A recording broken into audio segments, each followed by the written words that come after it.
welcome, good night, and welcome to the Couch Cooperative, where we are here to play some Dungeons & Dragons and continue to our 5th edition Dungeons & Dragons campaign of Tomb of Annihilation, which we are currently playing on Meat Grinder difficulty.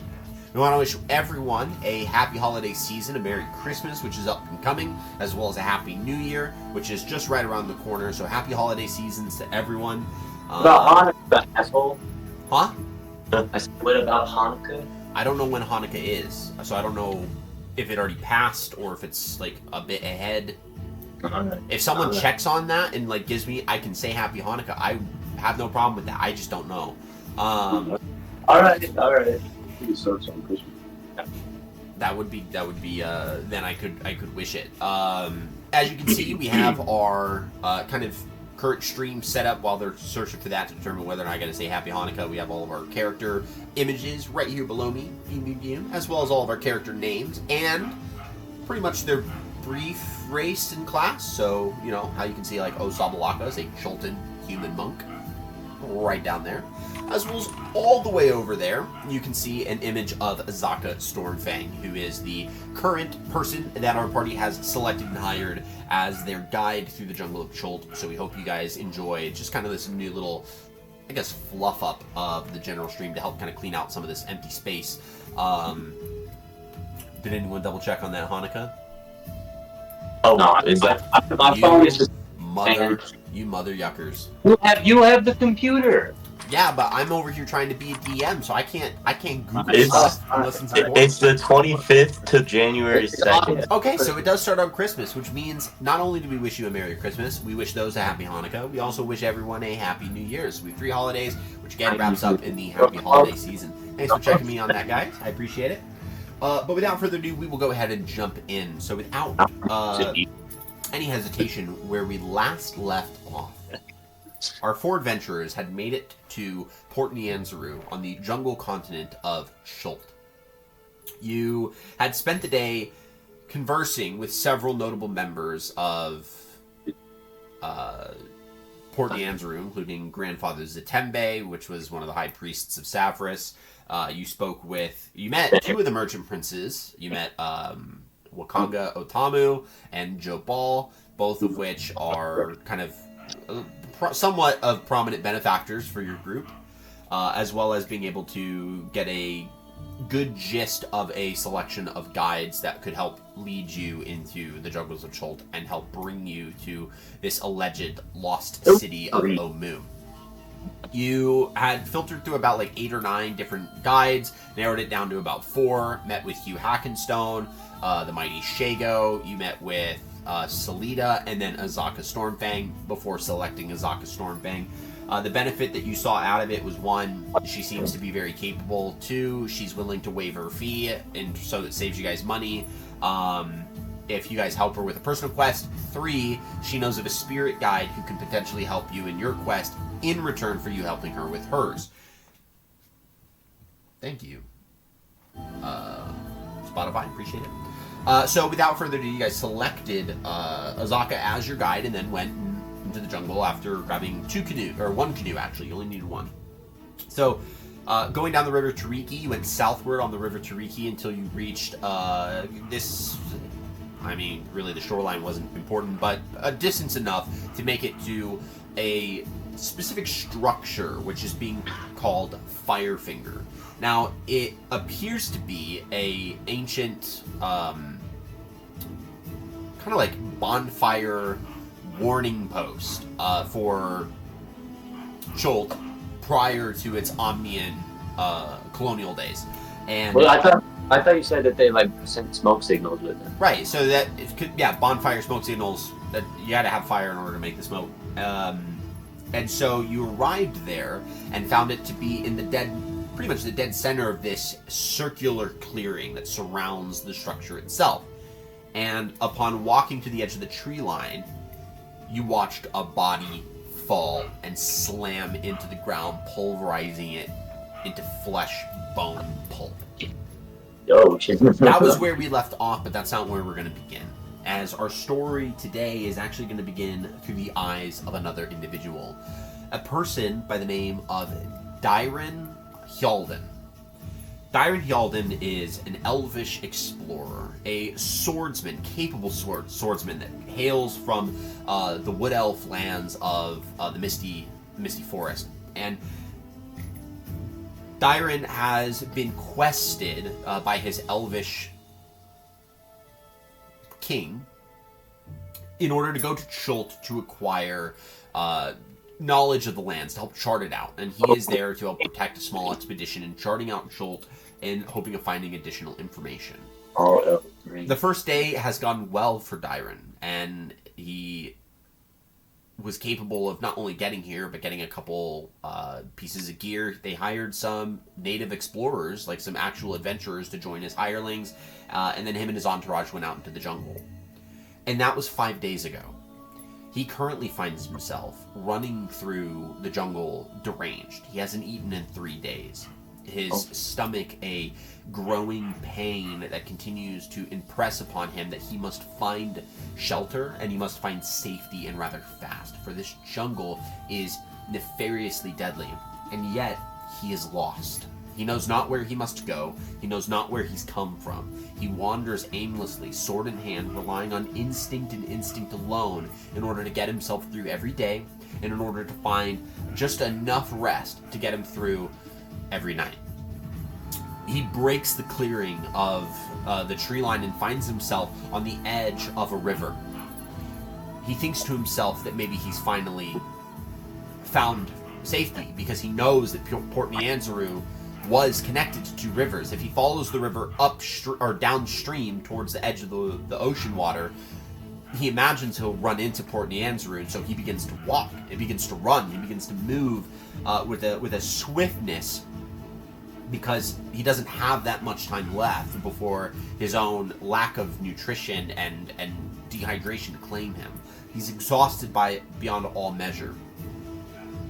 And because of his exhaustion, he's failed to spot the 2 creatures floating above, flying and circling him like raptors or condors or vultures, as they swoop down these large bestial winged creatures, grab a hold of Dyron, hoist him into the air, and fly him to a structure he has not seen before. This large, singular stone pillar that stands out like a plinth in the middle of a jungle. These creatures bring him up to the top, where for the next 5 days he is held captive. He's fed loosely, his sanity breaking with every passing day, until finally his captors find it amusing enough to determine whether or not this elf can fly.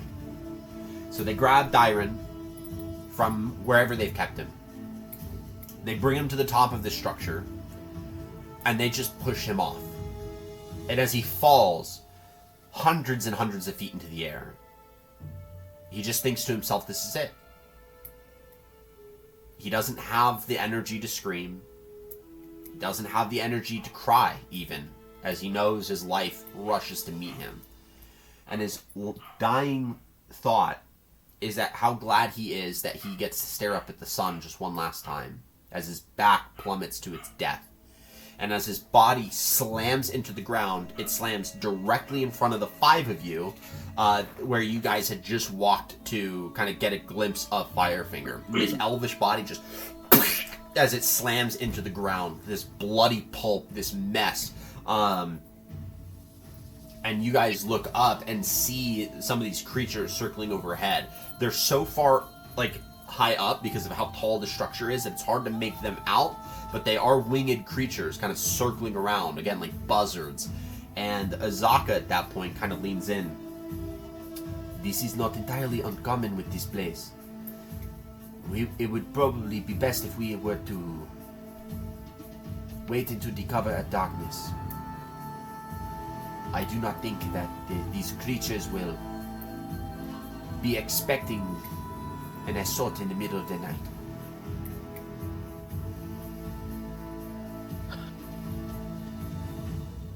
I mean, you're the professional, so I'll listen to whatever you have to say. You are the ones who would have to put your lives on the line in order to help me get the thing that I need. Like You you see, sure? she grabs onto the edge of her scimitar, so she's not trying to give the impression like she's just going to sit back. But considering you guys among equals in terms of coming up with a plan. And these are the creatures you've been looking for. Yes. These are the ones who have the item that I seek. I hope to claim it back from them. The rest of the treasures are yours. I have no need. And she kind of perks herself up a little determinedly. But how many are there? That I do not know. I have not been to the top at all. I imagine several.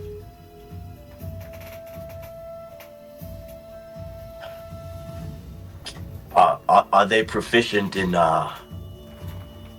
night hunting, or can they see in the dark?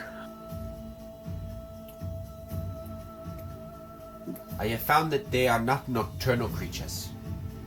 So I do not know if they can see in the dark or not. But watching them, I have not seen them leave their nests in the night. And how long have you been watching them? Enough to know that they have my item. Enough to know that I want it back. And I will be grateful if you can help me. Do you know which floor your heirloom's on? Unfortunately, I do believe that because of how treasure an item it is, she kind of looks up. It is probably going to be at the top. Oh man, that's... The last thing we want to do is get caught out, but she points to the tower, and you guys, if you guys follow where she points, she's pointing to edges of the tower that you can see at the in increments, where the only way to get up are these wooden ladders that are affixed to the building or to the structure. And there might be some difficulty in getting to the top. So we will have to work together and do the best that we can. But, and again, she picks herself up again more determinedly, but I am ready to help as best as I can. She's not just does she have her scimitar, but she's also got a longbow strap.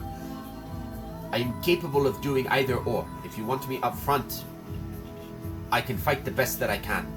But if you need someone that can stand back and shoot with a bow, I can do that just as well. Well, I'll be damned if you think I'm climbing up that ladder.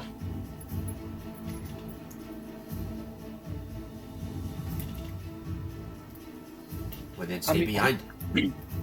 Well, if we don't do that, I do have my hand axe, and I do have rope.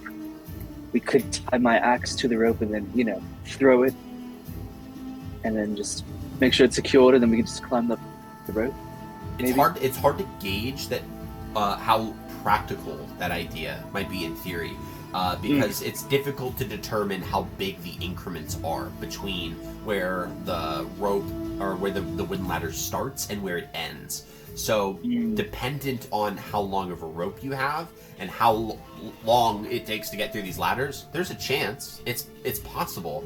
But you can't gauge the assurance of it. So even as you look up, you wouldn't not have some sense of it is an option. Mm-hmm.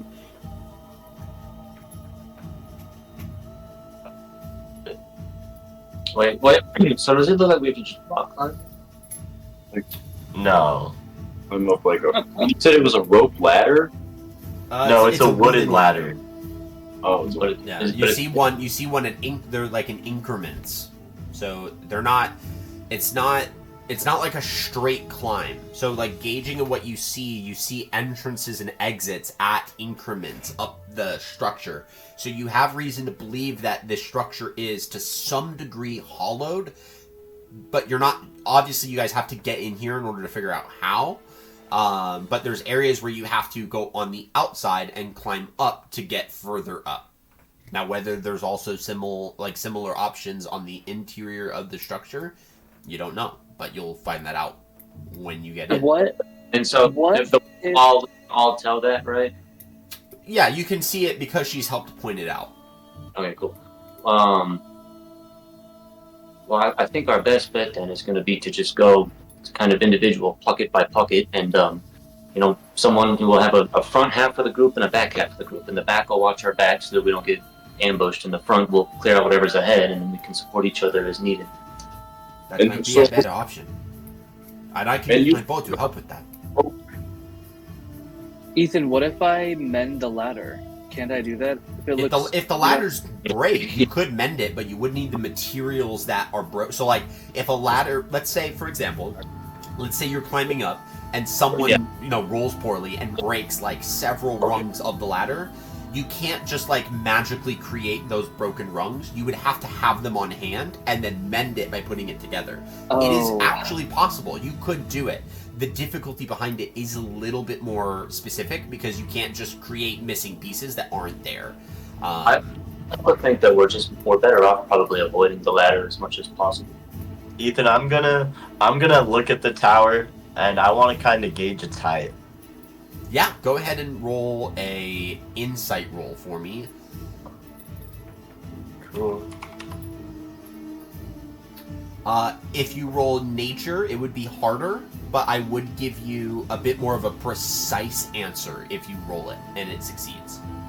I got a 16 for insight. 16 on insight. You imagine it is a few hundred feet tall. Ethan, Yes. Azaka, you said the creatures they can fly, right? Yes, the terra folk can fly. How well can they fly for long periods of time? Or They are natural flyers. okay, so we definitely. And then I want to turn to Omar's character. Look at Omar and say, I really do think that we probably only use the ladder when we need to go to like the next section, but then try to stay as close to the center of the Firefinger as we can. Our best bet would be to try and stay as quiet as possible. And my second recommendation is to go under the cover of night. Again, because I do not see these creatures as nocturnal. There is a stronger chance we might be able to catch them unaware, which puts more advantage in our hand. So do we all have to go in there, or can we have like our sneaky, stealthy members go in there and grab it as fast as they can? I've never made it inside of the structure, so I don't know if we would all be needed in order to fight off things that are inside. You could send one person, but if they die because we've sent one, well, now we are 4. Are there entryways that are somewhere in between the top of the tower and the bottom? Or do you have to go all the way to the top? You might have to do just like a quick cursory look around the building if you're looking at like initial entryways, but based on what you can see from what she's pointed out, it looks like there's again, it's not a straight climb. It's not one singular ladder. There are just small increments in which there is an exit, so you leave the structure. You use a ladder, you go back into the structure. So there's gaps. And what's inside and what's outside. Minecraft maps. The ones that are just like C hooks, Yeah. But you also don't know where the initial entrance is. Because from your side, you don't see like a hole or a door. So it's hard to gauge. It's cooked, man. It's gonna be smoking, that's for sure. I'm gonna take a seat by like a tree close by, and I'm just gonna put my head down and rest. Like I'm gonna wait for, I'm waiting for it to be nighttime. Okay. So Sirthos kind of concedes to the waiting of it for you guys to go into the cover of night, but if there's anything that you guys would like to do, you guys can still make the decision to not do so. You don't have to listen to Azaka if you want to go now and save time. It is up to you guys. You guys can make decisions as you want, but just I want to give you the opportunity to ensure that you guys are all on the same page. You've made those decisions. You agree. You let me know. We move forward, and then it also gives you time. If you want to wait until night, you have time to do a little bit of some scouting. If you want to search around, if you want to, do some stuff that you can think of, whatever's possible, I'm willing to entertain and try to figure some stuff out. I also think that we should have a plan B. So if we get caught and it gets overwhelming and we need to retreat, we should have a strategy to retreat as well. Well, if we are getting towards the top of the structure, there's really not going to be an option. Once we are in, if we make it even halfway, it's not like we can jump ship and fly.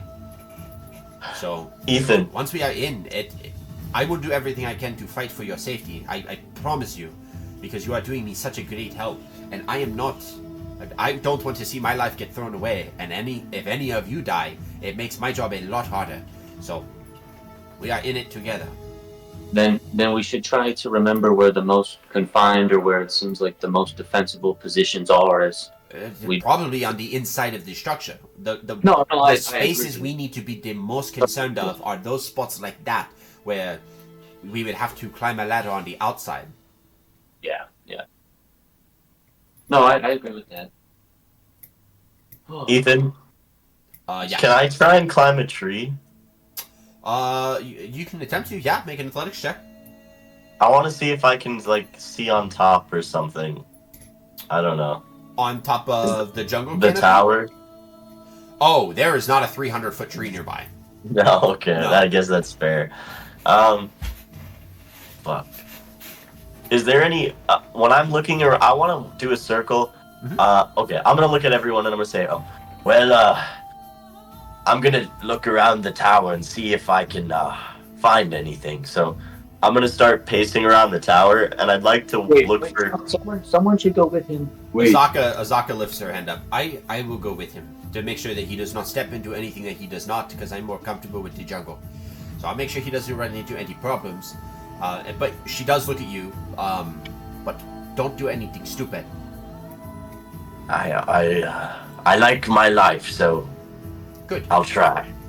The other three of you should stay and just set up a small, not a camp, but just a small resting spot so that we can sit a while. Unless one more person would want to go, but I don't think the whole group needs to go for this. As long as the rest of you stay here and stay under the cover of the trees. Oh, I wasn't going. I'm staying. I did not want to. All right, I Blue. would go with, It is just you and I. I'm the fastest and I'm the most quiet. But While I'm walking around, I'd like to look for anything that stands out. Real quick, before we start to look for stuff, let's go ahead and make just a group stealth roll. So you and Azaka make a group stealth roll, and we'll see just a determination of if you guys can get yourself attention to yourself. Balls. I dropped Is my you- dice. Wait, do we all have to roll? Yeah. Nope, just Azaka and Surthos. Oh, thank God. Okay. Yeah. It's just a small group stealth roll. I got a unnatural 20. Awesome. Okay. Azaka rolled a 19. So yeah, the two of you are very, very, and again, like you're kind of following her lead. So she's letting you know, like, like if you see a log, she'll say like, hey, that log actually is a lot more brittle. It'll make sound, and sound kind of carries. So don't touch it. You gotta step over it. You are careful of like running into maybe anything that might give off sound. Do a very good job of kind of encircling it. So for the sake of your encirclement, you do so very well. So what is it that you want to look for, since that you were kind of getting there and I had to cut you off? What is it that you want to try to look for? I want to look for entryways, any kind of like, anything that looks like it's been placed outside of it or there, or like,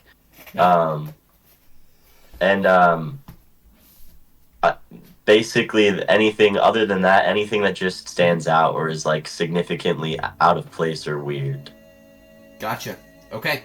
So looking around, and you don't have to make a roll for this because of how pretty much you have to really give credit to the fact that there is a small clearing in between the edge of the jungle line and where Firefinger is. The very first thing, Surthos, that you start to notice is that the Elven body that you saw plummet to the ground from earlier, like not 20 minutes ago, is not the only body that's plummeted to the ground here. So there's a lot of bodies that are kind of plopped in different areas in this clearing. You get the impression that they're not displayed as a warning, but they definitely feel like it. So it's not like this is intentional in order to let people know, like, don't come here. But you get the impression it is just a grim and ominous warning regardless. The other thing that you see is that there is no floor ground level entrance, but you do see where the entrance is. So on what would be the south side of the structure, there is a ladder that you can see, a stone, against a stone edifice that goes above the jungle canopy line, and that tower leads to the very first entrance into the structure. So you would have to brave this journey with the starting ladder, and that's why the cover of night would probably be very beneficial. Okay, then, I mean, yeah, I guess I got what I was looking for. That's cool. Cool. So finish my circle. Yeah, the two of you guys make it back rather quickly, because it's not a very wide structure. So the clearing's not massive around it. It is kind of in proportion, pretty big, but it's not that big. So it doesn't take too long, maybe like half an hour at most, in order to carefully observe. You make your way all the way around. Both you and Azaka to see the remainder of the party kind of chilling around with some of their camping equipment out. So they kind of put a couple of the bedrolls down, just to have something to lay on if you wanted to lay down. A couple of just like the basic camping gear kind of off to the side. And yeah, so you guys have all that, and then Azaka comes by and goes, "Well, there are a lot more bodies that are out there. So yeah, that would suck." But we looked around, and Serthos did a good job. He is as loud and boisterous as he is. He knows how to keep quiet when he must. I respect it. He did very well.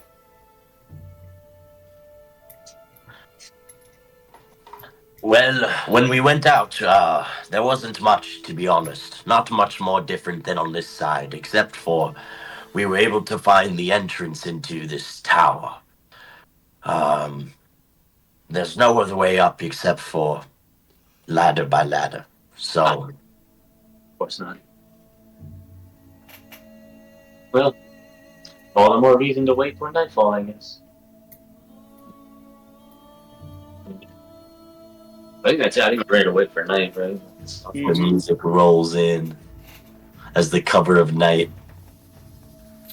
Yep, and then night falls. You guys don't wait for dusk to arrive. You give it time. You wait for night to have fallen. You get out with that And owl. once you're confirmed that the night has fallen, you gather your stuff, your things, and you make your way to the base of Firefinger to begin this journey. What stands before you is a wooden ladder. Frail in look because of its archaic and anachronistic design. This structure looks like it's been around for quite a while, and the ladder betrays its age. Now, the rope and wood ladders that mount the spire appear as if the wood is not the strongest. For you to climb this ladder, it is going to be a little bit different of an athletics roll. Traditionally, an athletics roll would require you to determine your strength, for you to determine if you could brave the physical necessity needed to hoist yourself up specific segments, to pull your body weight. This athletics roll is not actually going to be requiring your strength because you have a ladder. It is going to require your dexterity to determine whether or not you are breaking things and finessing your body weight enough in order to brave it up. So, what this means, Army guy, like the reason why I bring this up, how many people by chance have a proficiency in athletics?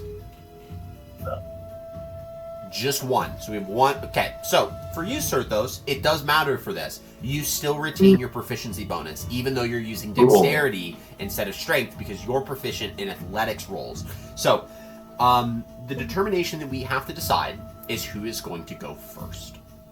I want to do it. I'll do it. Let me do it. Yeah, dude. Wait, no. I'm having this conversation with you in character. I will not stand by. Well, You're a paladin, right? It makes more sense. He's a wizard. Oh, he's the wizard? Okay. I thought Catray's the Wait, paladin. wizard or Okay. sorcerer? Sorcery. I gotta change your character. My bad. No, I'm no, a no. wizard. Alright, I'm not gonna say anything. Oh, dude. I know. I step I'm back. awful. I'm There's no- awful. Nick, Yeah. but you have to have a good dexterity still, dude. If your dex is bad, you're still No, gonna I- break the ladder. My dex is like 17 or something. Is it really? Dang. Okay. I don't think your dex is 17, but I'm... Tough. It's up to you guys. You guys have to figure it out. Whoever's the first to go. I just need to know. I have a smaller frame. I risk breaking things. Or I Well, risk of me breaking things. Well, I don't think your weight will matter too much if your hands are clumsy, but I think we should have the most nimble people climb up the ladder first. No, well, I'm kind of quick too. Alright, fine. I'm not going to argue with you. Climb up the ladder. Face your doom first. I don't care. As I start climbing it, I want to turn to you and say, plus, if the big guys break it, we can just throw a ladder back down, or a rope down to you. But if we can't get up there, we're...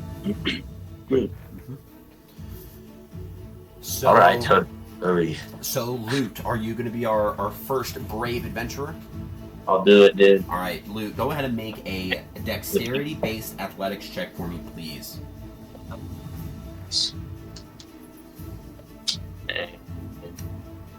Hey, it's gonna be a 19.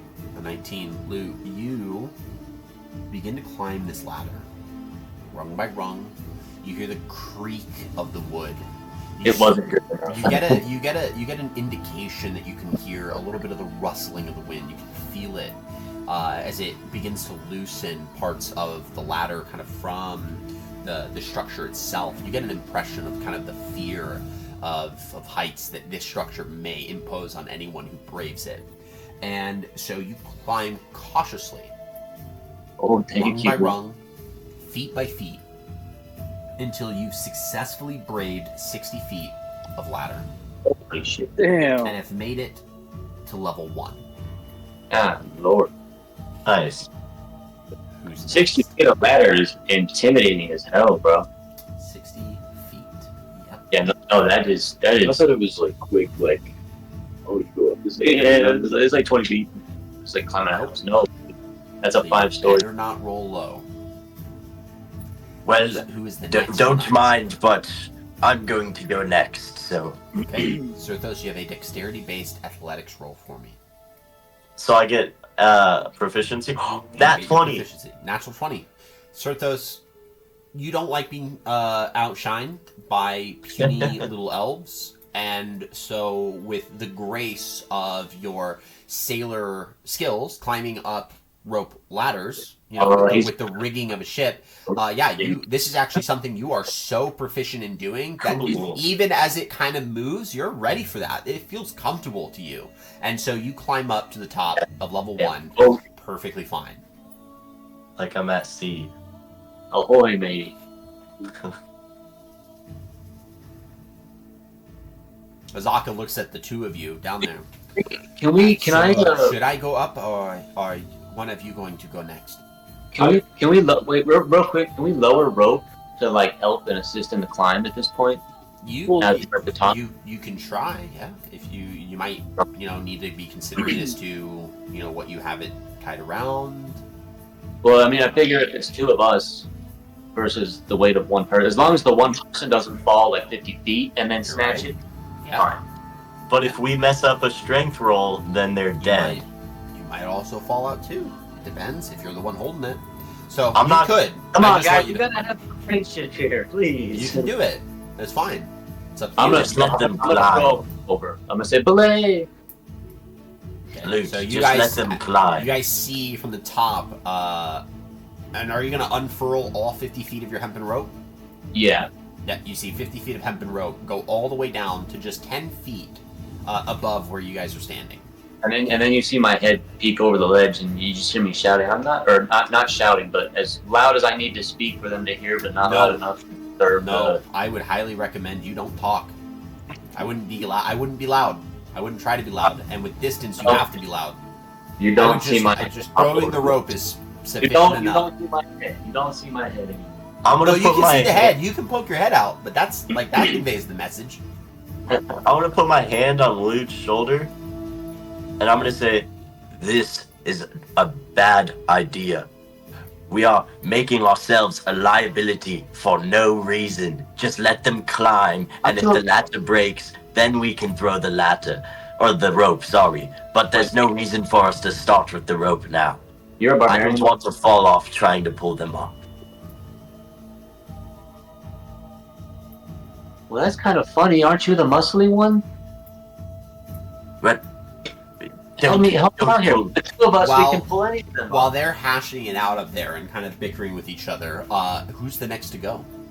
I will go Katray, next. what's your Alright. what's your dex, Katray? He's My a dex- monk high. It's Oh, it is? 18. Oh, So I have A a 3. Depends what I roll. Dude, this is gonna be tug of war, man. Yep. Yo, You said an 18? it doesn't Yeah, matter. 18. Yeah, it should be a plus 4. I got a 21. 21. 20. Osa, you are in peak physical condition, Oh man, bro, and you just fight for life. climb up effortlessly. Now you see where the rope has been dropped to. So like as you're climbing, you get the impression like, okay, if I fall, if at any moment I feel like this is about to give way, I can grab onto this rope. I can plant myself. You don't have to. You don't ever have to use it. So you just climb up the ladder. You make your way up cautiously. my You God. make your way to the top. Where at the top you see Lute and Sirthos kind of briefly bickering about whether or not they should be holding this this rope out. And Lute The and, rope and you get the impression as you climb up that not only is the rope in the wrong hands, as you expected it probably would have been in Sirthos' hands, but because they're bickering, you think to yourself, if I had fallen and they were bickering the whole time, I would have just died. Lute is not strong enough to hold this rope, and you're just like, oh man, I'm glad I made it up. Oh man, I've got a expeditious retreat. I could have used that in the opposite direction, and it would have worked. Not Featherfall. You would have needed Featherfall. So back down at the bottom, Azaka looks to you, Stuart. Who wants to go? I can go next, but I need to do something first. Okay. I'm gonna cast Emboldening Bond onto me and Azaka. Okay. What does that do? So it gives you, they can roll a d4 and add that number to a roll, or blah, that you can add the number to an attack roll, ability check, or a saving throw. So they have to roll a d4 and they can add that to whatever, and it lasts Okay. for 10 minutes. So it's Okay, for so per it's turn. it's like a bless, but specifically with one person, with you and one person. Okay. That's cool. Okay. That's pretty cool. All right. So yeah, go ahead and make a dexterity-based athletics check, and then you'll have a d4 to add to your total, depending on what you roll. Okay. Look, I'm scared, y'all. You know what? That is a fair fear to have. Okay. So far, so good. Okay. Phew. Okay, 21. That's 21. with my Yeah, Stuart, D4. you also climb up safely. And now we go to What Azaka. When I like climb up the ladder, I want to be sweating my ass off. Yeah, as you guys see, he looks nervous, like when he gets to the end. And he climbed up, like, Stuart, you did climb up very, very well. But, like, you see him, like, kind of, he gets up and he hurries himself up, like, after he's planted his feet and kind of puts himself up against the back wall of part of the cave entrance that leads into the inside of the structure. And then not just moments after that, you see Azaka climb up. And so she's made her way up successfully as well.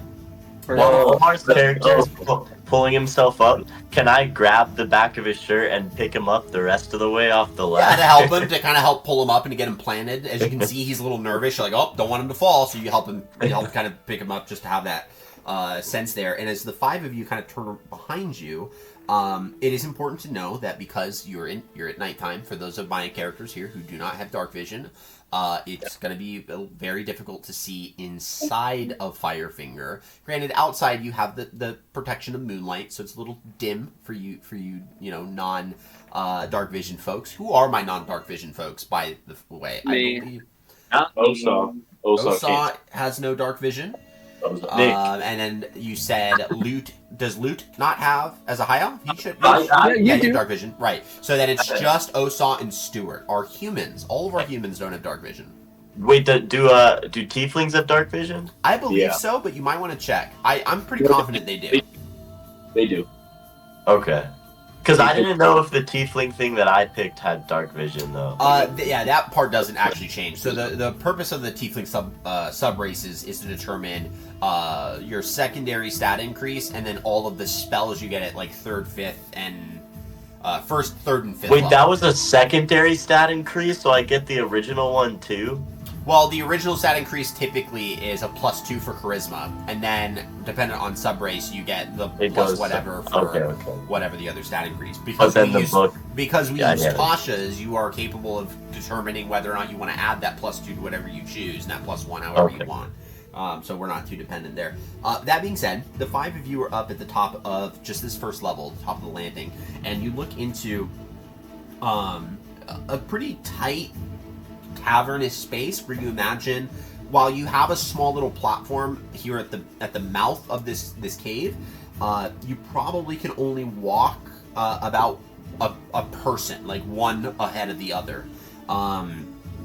There is a small winding walkway that kind of leads into 2 different areas. Both of them turn right as if they're going into the interior of the structure, because it kind of goes left and you guys are on the edge kind of, and so it goes a bit more towards the inside. One is closer, the second is a little farther, so there's pretty much two ways to go. So while we're inside, we do have to determine some level of a marching order, which I can write down for the purposes of just in case anything happens. But yeah, what would you guys like to do? Are we able to change our marching order from the balcony up here? Or? You can determine your marching order from the balcony. I'm going to give you that opportunity so that I try not to kill you as best I can, but at the same time, like, dude, I might kill you, so it's, be careful. Okay. So we're good. Yeah. Azaka does say, I am going to continue to look up since I know what these creatures look like, and I will continue to try to see if I see any of them flying around. So if the 4 of you want to try and find our next way up, I will stay here and look around. But if you need anything, I will also keep a listen. I will be able to hear for it very well. I have a keen ear and a keen sense of smell. Oh, very well. We will trust you.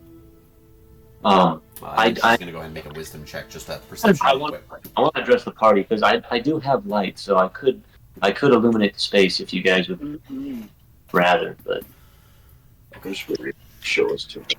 I don't mind standing in the front either. I'm quite proficient at dodging surprising attacks. Real quick, what is everyone's passive perception, just in the event that I need it? How would you know that? Because I did not write that down. Totally fine. So it's going to be 10 plus your perception score. So if you have proficiency, then you can add that to your total score. But 10 plus your score. A 13. I have a 14. Osaw's 13 as well. mine is 12. Dang, Nick. I think. Zaka's the only one she's got a 15, so she's good on that one. All right. Okay, cool. Thank you for that. But yeah, what's our marching order? And we are going to make this a little more stressful on my side. But you guys are good to tell me a marching order whenever you want. I want to be in the back. You want to be in the back? Okay. If you either I should stand in the front or Osa should, but Osa might. I can't be see. Quite, neither can. Oh wait, yes I can. Then you do it, you get a dog, and you're gonna come on. All right. Well, I'll climb. I'll be first in the order, but I get extra gold for this or something, and I'll reluctantly walk to the front. Okay, so we have Sirthos in front. Who's going to be directly behind him? Me, I'll go. So Osa. you're going to be behind him. Okay. How are you going to get around not being able to see? I'm gonna hold on to Sirthos' tail. You're going to hold Do I on have to a his tail. Do I have a tail? You can Yeah, you're as a a tiefling tiefling, if yeah. you want. My I tail's will, hidden in my pants. Okay, you have you tuck your tail. Perfectly He used to fine. grab my ass. Oh. You can grab onto the back of his clothes if you want to.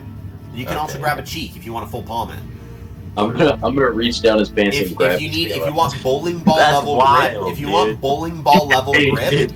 you can get a finger in there if you need that bowling ball grip. You know what I mean? That's a crime. Yeah, that is a crime. Let's not do that. Don't actually. But hey, wouldn't that be funny if you're just like, hey man, I really got to make sure that I don't lose you, and just that'd be That is insane. Yeah. All right, so Osa, you're gonna hold on to him in order to make sure. Okay, perfect. Enough said there. So who's gonna stand behind Osa? Omar.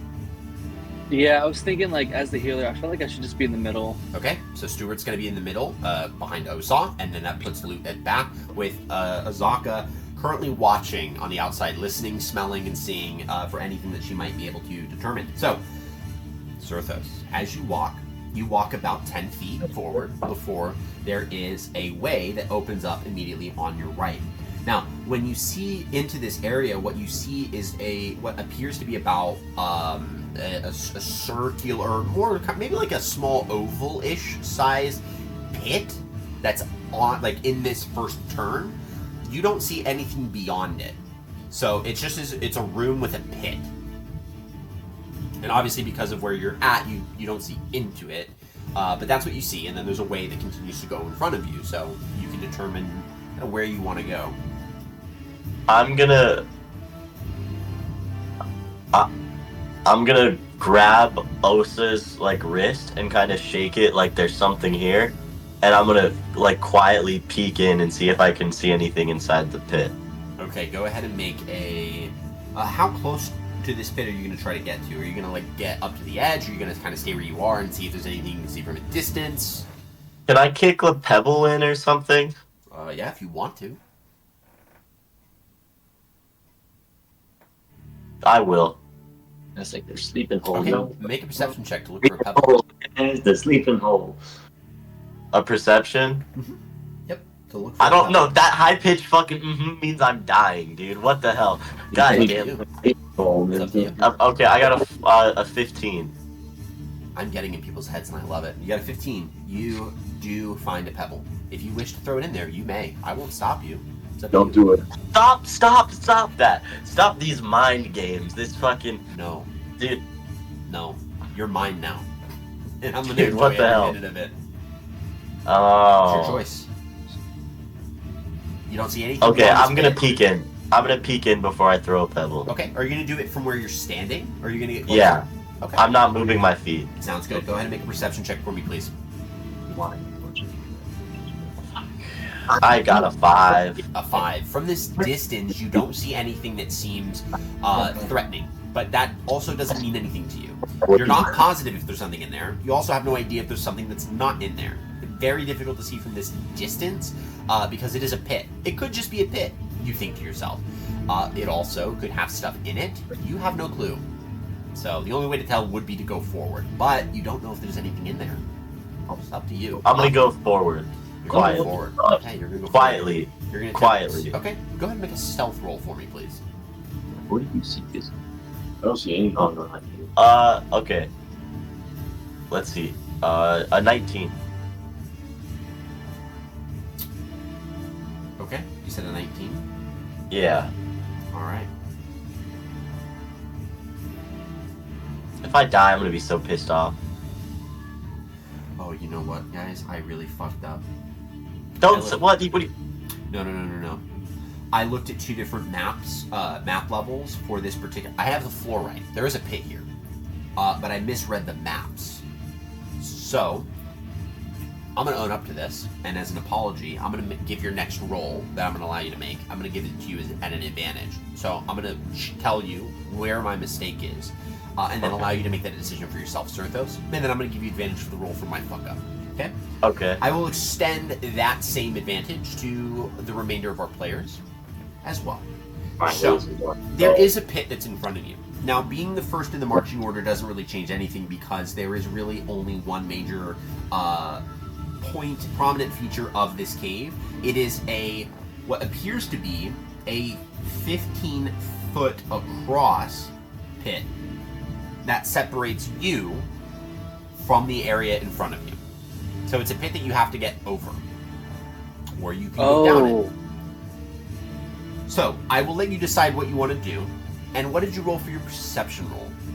A 19. A 19. Sirthos, looking into the pit, you get the impression that there is some residual matter sticking to each side of the pit towards the base of it.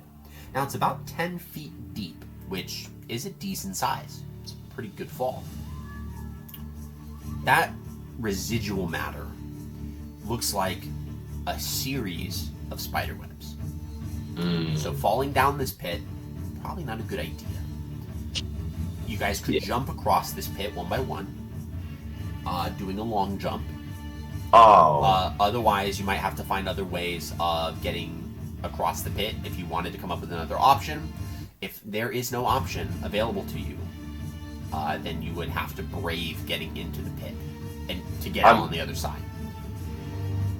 So this is the next roll that I'm going to give you an advantage. Whatever the next thing you want to do, I will give you an advantage for my fuck up, and I'm so dreadfully sorry for that.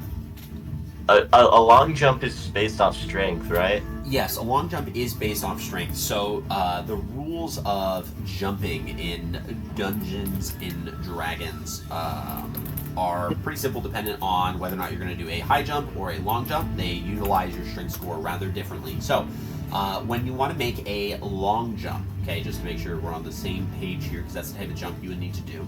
When you make a long jump, you cover a number of feet that's up to your strength score. So if your score is 10, you can jump 10 feet. If your score is 18, you can jump 18 feet. Okay? When you make a standing long jump, okay, which means you don't have a small running start, which needs to be about 10 feet, which I can grant you based on the dimensions of this cave. If you do standing, you can only jump half that distance. If you get 10 feet, which I'll grant you, you can jump up to that distance. So I can't jump with Nick on my shoulders. And you could. I just might make you roll an athletics check, which I'm giving you advantage on. It's your choice. Wait. How long is this gap again? It is 15 feet across. So, what's everyone's strength scores? I won't be able to make that. Right. 18. My strength is 9. Right. Yeah. What about this? What if I cast Expeditious Retreat on everybody? I know it technically, what it does is it lets you dash on a bonus action, but since we're not in a combat scenario, the flavor for the spell is it makes you like ridiculously quick or something like that. Hang on, if your goal is, in order to use this spell, in order to enhance your character's jumping capacity, I'm going to have to decline that because there is a spell called Jump that does exactly what you're wanting. And so because that spell exists, I would have to say no. I'm gonna tie a rope around my waist. Dude, I could have taken that too. And I'm gonna hand the rope end to Osa. Okay. Take this, and then I'm gonna long jump to the other side. Okay. Let's go. And then we can tie rope. With a rope tied around him, he goes ahead and runs over, jumps, makes the entire distance. You can hear him land on the other side and do a quick roll so that he doesn't, immediately throw all the shock into his ankles. So he rolls, he catches himself, he's made it across. So Sirthos is on the other side of this pit. You have a rope tied around you. Go ahead and real quick, I do want you to make a survival roll on that rope just to see how tightly you tie it to yourself. And I am giving you advantage on this roll because of my fuck up. Survival is wisdom, right? It is wisdom, yes. An 11. An 11, okay. You tie it around yourself. Osa, you have the other side in hand, which you cannot see. Is there somewhere more stable I could tie this to on the other side? Not that you can see, but because you're standing, you can just hold it. And so it's tied around you, which helps so that you don't potentially lose on it, but you could also still hold the side that you have. You guys have plenty of rope for that to be perfect. I'll grip it. Okay, so what is the intention with this rope? What do you wish to do with it? I want to create a stable enough basically rope, like so that someone could like use their like weapon and like shimmy across, or like by like or like climb across the rope like monkey bars or something. Okay, that one's probably going to be a little bit more doable, but you would have to you actually don't have to untie it because you have enough rope. You would just have to hold it above your head with it tied around you, and at least let Osa know that you want him to hold his above his head as well.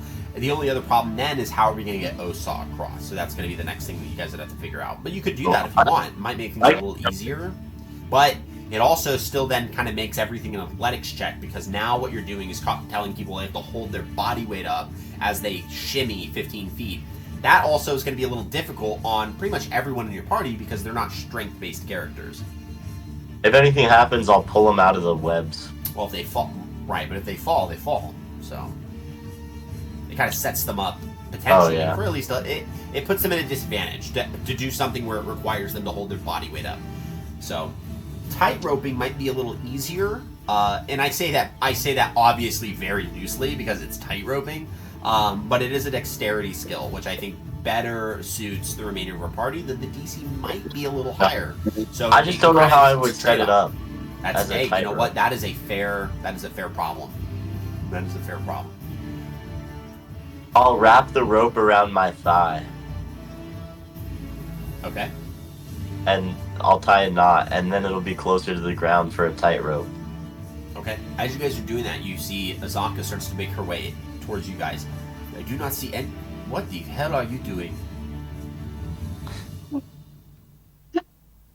Dude, come on. I can't hear. This is the only way to get across. And she looks across the pit, and you did not think to start throwing people over the pit. Bro, I can't throw people that far. You could try. You could try to vault them if you can help them. Because I don't think anyone else but potentially you and I can make it across this pit. Okay, I'll hop back over. Okay, you do a little running start, jump back over. Perfectly fine. I'm gonna grab the sorcerer and I'm gonna chuck him across. What? No, hold on. How about you and I, we act as a brace, they run to us, and we vault them. So when they hit us, we launch them, and giving them more room. They do a little... Well, yes, that sounds like a good plan. I was thinking of that first, I just didn't want to share it yet. Oh, yes, very, very smart. To our two that cannot see in the dark, can you hear my voice? Yes, I can. I can hear you. I'm going to position myself where you are going to jump in the direction of my voice. Okay? Alright. What the hell? That is not a better option, unless you want us to chuck you over a pit. What we could do is I guess I could go first because I can see. Or let me do this. That is a good point. I could go first because I can see in the dark. I mean, I can jump like Gabe did with the rope tied around his waist, get across, and then you guys, and then whoever's on your first side can then tie the rope to their waist, and then I can pull it to help guide them too, so that they can stay straight. Dude, we're just gonna vault them, dude. That might be a lot of additional work that we might not have to do. We should just be good at vaulting them over. Just throw me. As long as it'll work. Okay, let's pick him up and chuck him. He said. Would you was be nice willing? knowing They you, just pick you up Osa. for fun. Osa's ready. Osa's I ready? picked the sorcerer up. Okay, so you grab Loot by the waist, and you see Azaka comes over to kind of help and goes, before you just pick him up and chuck him over your head, let the man run to you and then hurl him. You got to let him. It's like a hey, get to my feet, boom. You know what I mean? We're going to toss them over back. I'll place Loot back on his feet, back on the ground. Just say, you get to running start, and then come at us. All right, Luke, go ahead and make an athletics check with advantage for me, please. I'm sorry, Katre. I really just wanted to chuck fucking the little sorcerer. Need your advantage, dog.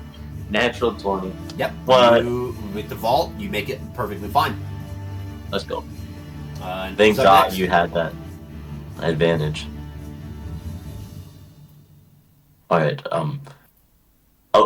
Oh, I'm gonna look at Osa and I'm gonna put my hand out like I'm ready to launch you. All right, Osa, you run to the sound of my voice. Come on. Yeah, I'll do the best I can. Okay, so you're gonna go ahead and make an athletics roll. You have advantage, but because you can't see, you have disadvantage. So they cancel each other out. So your athletics roll is just a flat roll. I get in the Wait. leftover of my advantage. Wait, Ethan, can I use my Step of the Wind? My key point? You could. Because it doubles my jump. You could. So you could do that, and that would. I would say that it depends on how long your long jump is. Well, it's based on my strength. It's 9. 9. So it'd be 8. So if you do Step of the Wind, yeah, you could make it without having the ball. Okay. That eliminates the I'll- need. So Still can't see. yeah, but you run to the sound of the voice and then you jump. So we'll say Cool. that you're good. That you made it with Step of the Wind. You make it across Okay. perfectly fine. You stumble a bit on landing. It's kind of a rough landing. You accidentally almost bump into a wall, but you make it through. And so the last would be Stuart. You make a athletics roll. I at still advantage. have my emboldening bond, don't I? You do. So you do have your D4 that you get to roll. Okay, and I don't have an advantage either because I can't see, so it'll just be a flat Right. roll Yeah. plus So that. yeah, Okay. it cancels them out. Oh god. Okay. Hmm. 17 total. Yep, you're fine. So you make it across with the vault, and once that's done, Sirthos and Azaka are capable with their own running starts. They back up a little bit, and they both jump over and make it perfectly fine. I would say, Stuart, because you have our highest passive perception, one of the things that you're noticing is Azaka's a human. And yet she can see pretty well at night. How interesting. Oh. How interesting, you think to yourself. That's weird. Anyways, you guys make it across the chasm, or the pit, and make your way into this small little, like, rock chimney, right? So it's a small, like, you know, kind of like 15 feet by 10 feet little area. And there's this, just pretty much all around you are these little handholds that lead in a cylindrical way upwards. You imagine this is the way to go up further. So this would make sense why there's increments on the outside where you have to use ladders. It's because there's increments on the inside where you have to climb up the natural rock formation. So there is a rock chimney. It leads up. It's a pretty decent. It's a hefty climb. But in order to make it through, because there's plenty of handholds, but a lot of several spots which look a little tricky for those of you that can see, you would have to make an athletics check in order to ascend it. Can you repeat what we were doing? Sorry, I was. Yeah, there is a rock chimney from where you guys are at that leads directly up to the next level. So it's not a climb on the outside; it's a climb on the inside. So you guys can make it in the chimney. Yep, you guys would have to climb directly up. You guys could do it. It requires an athletics check. There is a slight problem that two of you guys cannot see. So if anyone has a way of potentially producing some form of light that might help with that, it eliminates potentially any disadvantages that not being capable of. Well, actually, the seeing doesn't technically. The dark vision doesn't. I don't believe it imposes on ability checks fully. Let me just check real quick. Dark vision. Man, let them suffer, man. Well, I can climb up there and drop a rope down and pull you all up. It blocks vision entirely. Those of you not because it's heavily strong enough. darkness. Every It's time your you area. They suffer from a blinded condition, and the blinded condition is you have attack rolls against creature have advantage. A blind creature can't see and automatically fails any ability check that requires sight, which this doesn't technically require sight. It requires you feeling, so it might just be a more difficult roll for you. Granted, not that much because it's actually very naturally. You know, this isn't like a hard climb to do. So, I have light. If I need to use light, just let me know. you could Yeah, potentially use it on the I have inside. light too. That would be fun because you can cast light on something and it would light up. You just would probably want to get rid of it when you get to the top. That is an option. I'll climb up. Okay, go ahead and make an athletics roll for me, please. Just Roll. Fuck. I failed. What'd you roll? A 2 plus 4 plus 2. So 8. You rolled an 8. Sorthos, you begin to climb this rock chimney. You climb up 10 feet and find that it has plenty of handholds. You climb another 10 feet and start to notice that there's several tricky, twisty spots.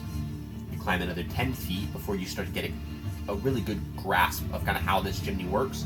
And then you climb the additional 60 feet. You climb a total of 90 feet with no problem.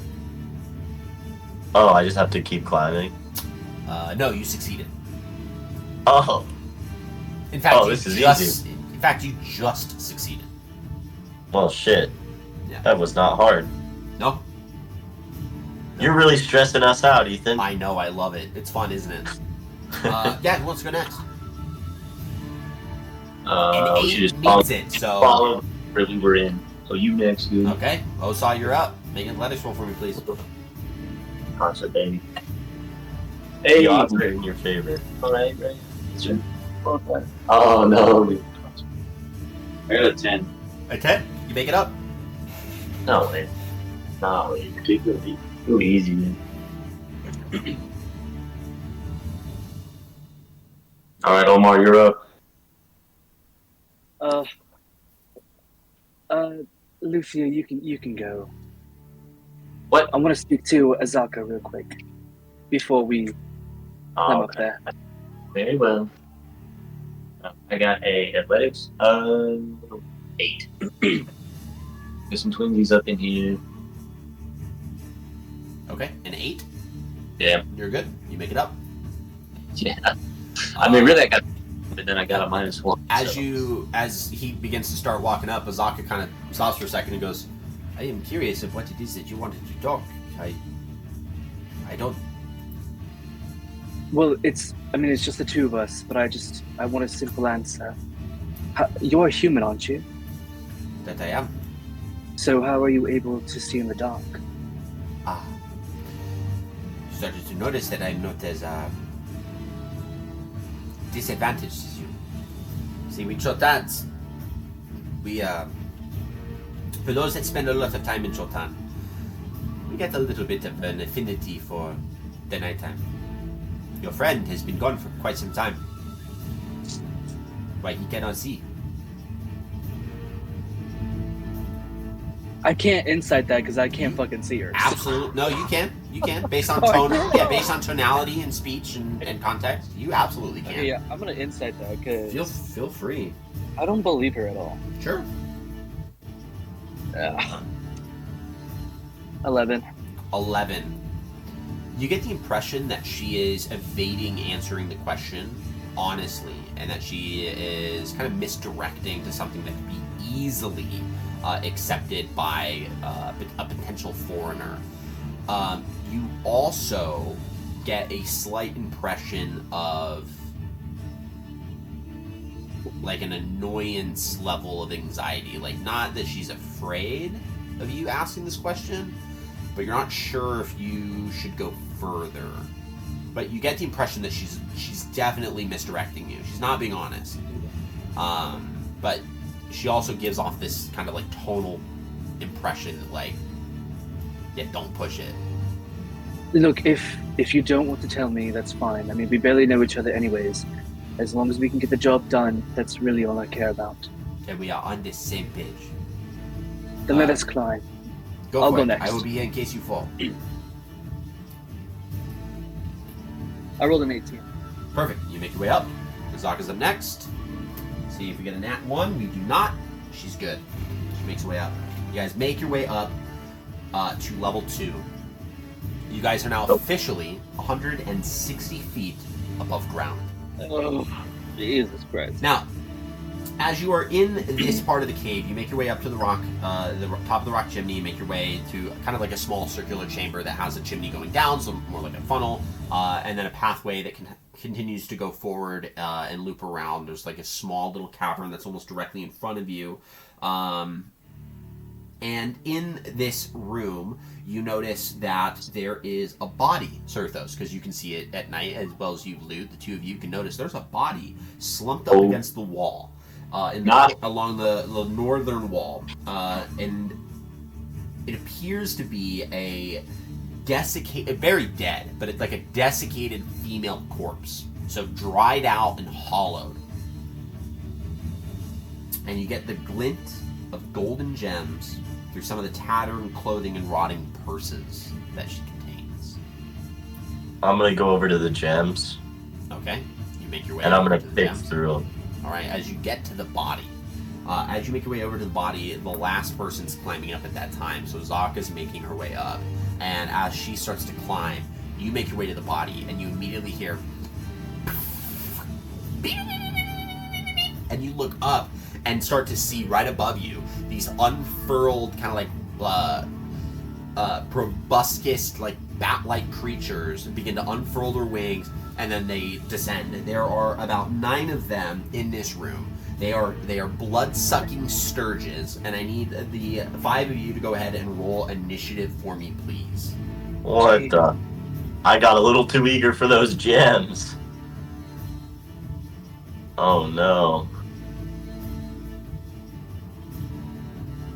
All right, This isn't good. I'm gonna roll for Azaka, and then I'm gonna roll for the sturges. So give me just a second so I can get them figured out, and then I'll start asking for your rolls. Okay, that's actually... Azaka rolled really, really well. I'm not gonna lie, guys. She's got a 20 currently. So, Nice. That's actually good. okay, we're gonna go to the sturges next. Okay. I'm gonna figure out what the sturges have as their... Oh, okay. Alright, cool. Alright, so, Osa, what did you roll for initiative? 7. A 7. Very, Damn. very powerful, Osa, with a nice 7. And then we'll go to Loot. What did you get? 14. 14 for Loot. Alright, Stuart the Griffin. 16. 16. And Serthos. 8. Amazing. I love it. Nice. All right, Azaka is up first, and Azaka being up first, she's going to go ahead and pull out her longbow, and then she is going to go ahead and make 2 attacks with her longbow. She starts. Remember, shooting. she has emboldening bond too. Right, yeah. So I'll remember that if it gets close to missing. The first one hits, no problem. And the second attack also hits with no problem. And you watch as she knocks an arrow, fires at one of the creatures, and it impales it into the wall. She knocks another arrow, aims, fires, and it drops it to the ground, slamming against the floor. Serthos, because you're kind of up there where all these creatures are, that looked effortless. You imagine these creatures are pretty weak, but unfortunately, it is the Sturge's turn next. So you have a total of 7 that are going to attempt to Oh my god. make an attack against you. Okay? Sorry. So, what is your Can armor I class? rage as a reaction? No. What is your armor class for me? Like 13? A 13. Okay. The first one is an 8. That is a miss. The second one is also an 8. That is also a miss. The third one is a 24, so that one will hit. The fourth one is a 12, so that one does miss. And the You fifth Santa one, laugh at... sorry, the fifth one is a 7, so the fifth one also misses. We got 2 more, Serthos, so bear with me. The sixth one is unfortunately a natural 20, so that one is a crit. What? And the last one is a 9, so it's a miss. You have 2 that hit you, of which And one one's a of them crit. is a critical hit. Okay. So the first Sturge grabs, it attacks you with its kind of, again, this like anteater-like proboscis. It latches onto you, and you get the impression that it's beginning to suck your blood. Is what it's going to attempt to do. So it deals a total of 7 piercing damage, and then it sticks to your arm. The second one, this is the one that crit. Let's see, get that. Deals 6 piercing damage, and that one also sticks to your back. What was the first one? 7. How much damage? First one was 7, second one was 6 6, so it's 13 in total. Okay. Yeah, so 13 points of damage total, and they are stuck to you. Those 2 specifically are stuck to your body. That being said, Stuart, it is your turn. There are 7 of these creatures that are remaining, 2 of which are stuck to your companion's back. They look to be They look as if they are sucking his blood. You cannot see that because you are blinded. Damn. What's that? So you can just make attack rolls with disadvantage to try and hit some of these creatures. If you I want to can't attack see him though. You can't see him, but you can probably get an idea where he is if you follow the sound. Because, these bats or these sturges are like bats, so they're making, fluttering wing sounds. Dude, just pop light. Is light an action or a bonus action? I believe It's it is an an action. So you could use an action to do it, and then if you have a bonus action, you could attempt to heal or do another spell or whatever it is that you're available to do. It is up to you. How much health do you have? I have 10 left.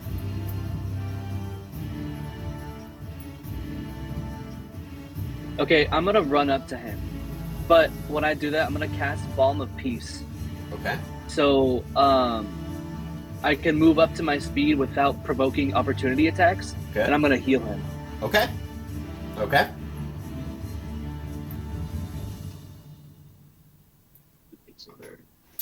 And I did forget to ask. As a Peace Domain cleric, do you have a particular god that you follow for that? I do. I follow Eldath. Eldath. Okay. Amazing. I love this. All right. Okay.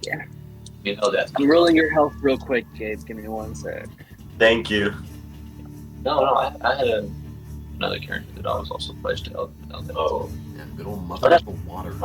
I love this. This is good. Eldath is a fun goddess. Hey, you get 13 points of health back.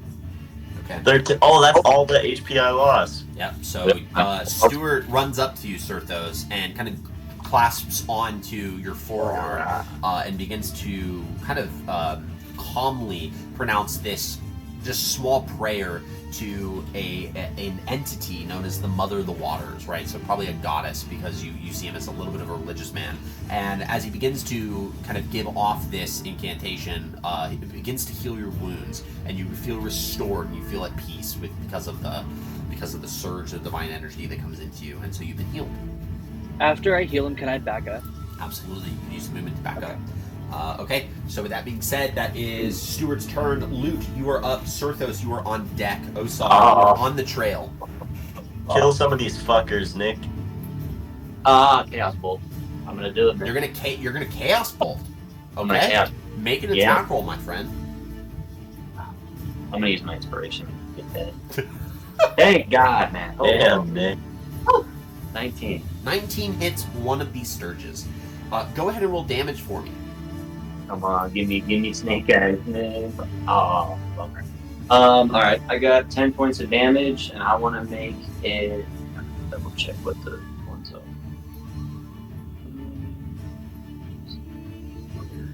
No, I don't think I can. I got 6 and 4.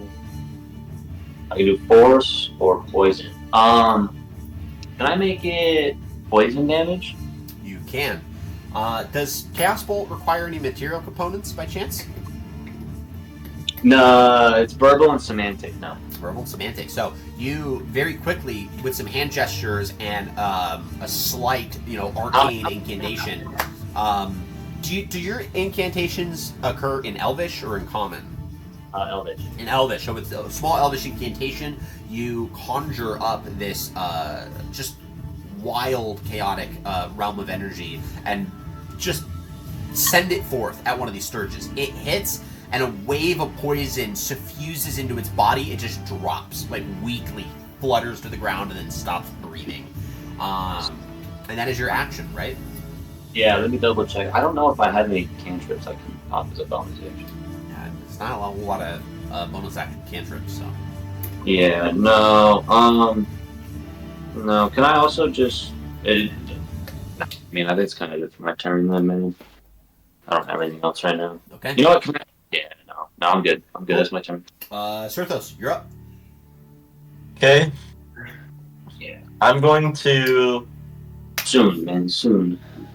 grab my axe, Okay. and I'm going to, do this to the one on my back. Go for it. Yeah, make an attack roll.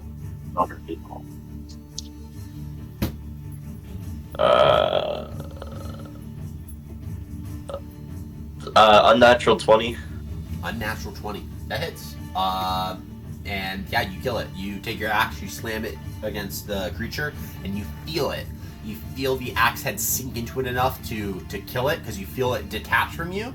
And then as you pull your axe out, you actually see it still stuck to the edge of that axe blade. So you just grab it and pull it off. And then I'm going to... And by the way, is the other one the reason why I'm not having you roll hit points is because it has 2 health. So by default, you kill it. So I'm just letting you know that. That's why I'm not asking. I only asked Nick because if he had rolled... Yeah. No. If he rolls the same number on his damage type, it splits and it can hit another creature. So Chaos, that's why Chaos Bolt's a little finicky. So you kill it, and then you rip it off of the axe, kind of drop it, but it dies. Where's the other one sucked into me? It's onto your arm, like on your bicep on the other side. I want to hold my arm out towards the direction of the rest of my party. Okay. You kind of show your arm off to show that there was a creature stuck to you, which is perfect if you don't have anything else to do on your turn. Yeah. Right, because Osaw is up next. Oh. Okay. Yeah, what would you like Wait. to do? Can I run up and punch the one that's on? You can. Sure. I would say that it would be at a disadvantage normally because you're blinded, but because he is kind of giving it to you, you can run up to where the sound is, feel it for a hand, feel for it really quickly, and then bam. So go ahead and make an attack roll. Just a flat attack roll.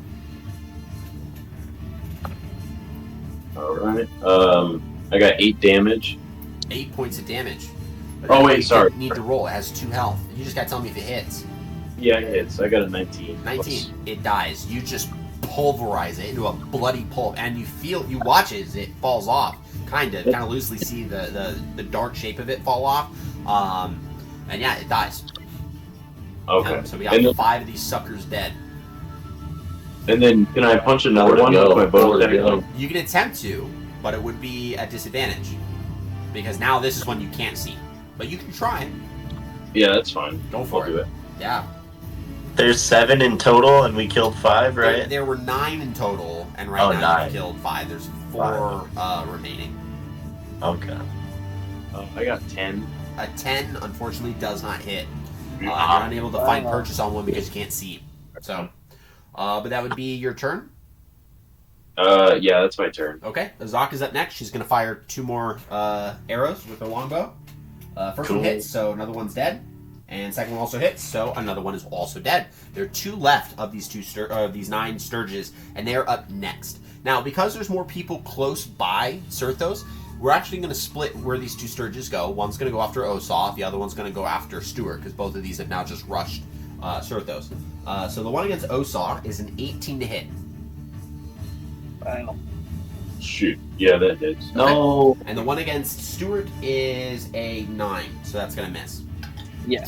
Okay, so Osaw, against you, you take 6 points of piercing damage, and this Sturge sticks to your chest.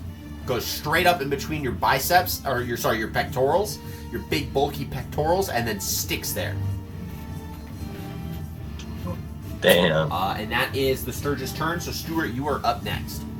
Can I see the one that's right in front of me or no? You loosely, you're heavily obscured because it's dark, so there's no capacity to remove the darkness that's in this cave. But you can loosely make out where it is. So if I can loosely see it, can I use Word of Radiance then? Because I have to see something to do it, to cast it. That would be a no, because effectively you're considered blinded. If I light a torch, would that be an action? Probably, yeah. I would say so. But it would require a lot. You know what? I'm just gonna take out my hand axe and swing. Go for it. Yeah, it's got 2 health. If you hit it, that sucker's dead. I rolled a 14. You rolled a 14. That just hits, and I believe you have to confirm. I don't think light axes are finesse weapons. They're hand axes. I don't think that they're finesse weapons. No way. What are they, martial? No. Finesse means they use dexterity. It is not. It is just a simple light weapon. Yeah. So yeah, you do have to use strength, and because your strength is a -1, right? It sucks. Oh yeah. So go ahead and roll damage for me to see, because if you roll a 2, you technically roll a 1. It's. So you actually can not kill these guys. But not use it. predicts, but then also Wait. So you're saying that I did hit it though, right? You did hit it. Yeah, 14 actually just hit it. Pulls like close. Oh, but you're saying with my damage. Because of your damage, yeah, you actually cannot kill him. So you got to roll. You just got to roll a 3 or higher. I 5 points of damage. All right, you kill him. Yeah, you just take this hand axe and swing it out into the darkness, and it hits, and it just you feel it stuck to the axe too, and you're like, ugh. But yeah, that Sturge is as good as dead. So loot, go to you. There's one more left, Nick. Yep, there's one more left, loot, and you're up. This is like grab this one. This bitch. Wait, who's up? You. Oh, I'm up. Yeah. I'm gonna. This time, how many are left? 2? Just one. One. Oh, just one. All right, never mind. I'm just gonna. This time, Luke, he just fireballs, man. Fireball? You don't have fireball. Don't Fireball. even kid me with that. I would have let you. If you had fireballed in this cavern, I would have let it happen. Jesus. No, not yet. Yeah, go ahead and make an attack roll for me, but we'll see if you kill the Sturge. 19. 19. You also have to roll because you don't have anything that you add to your roll. Oh, come on, me. So you got to roll a 2 or higher on a D10. Yeah. Pretty simple. But if you roll No, that no. one, you roll that Wait, one. what? The roll? You got to roll a D10. No. Firebolt. You hurl a mode of fire at a creature or object in range. You make a spell attack. If it hits, it takes 1d10. Oh, you're right. Correct. Because Darn you it. don't add anything, so if you roll a 1, it doesn't die. No, You got to roll a 2 or higher. That's it. It's pretty good odds. 90% chance you kill this sucker. You rolled a 1. He rolled a 1. Is that a 1? Is that why he's laughing? He rolled a 1? No, I got it too. You got it too. Dang, that would have been insane. If you're like, I'm not gonna roll a 1, dude, I would have been like, that sucks. And yeah, the last Sturge, Sturge is dead. With a hefty firebolt to it, the Sturge falls. Azaka begins to move to the ones that she's slain and begins to remove her arrows from them and put them back into her quiver, except for the one that is embedded in the stone wall. It's pretty much as good as gone. And so she grabs the 3 arrows that she can get.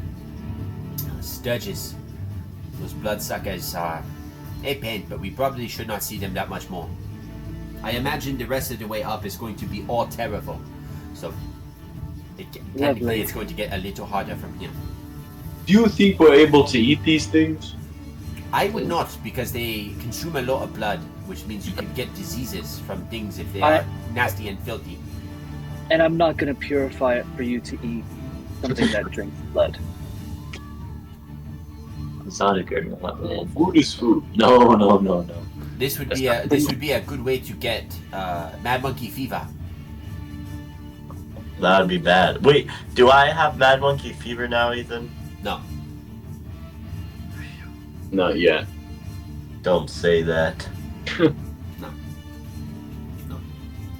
No, I have not made anyone roll to get Mad Monkey Fever. She's just positing that you probably don't want to eat it because you could get something. No thanks. Sirthos, I imagine your attention goes back to the Dead Explorer. Since you It does. I'd like to pick those gems up now. Yeah, so on the Dead Explorer, as you guys see, Sirthos is kind of on his on one knee and kind of rummaging through this dead body stuff. Sirthos, you are capable of pulling out 15 gold. Okay. 15 gold pieces. You find a gold and carnelian ring, which is worth about 60 gold.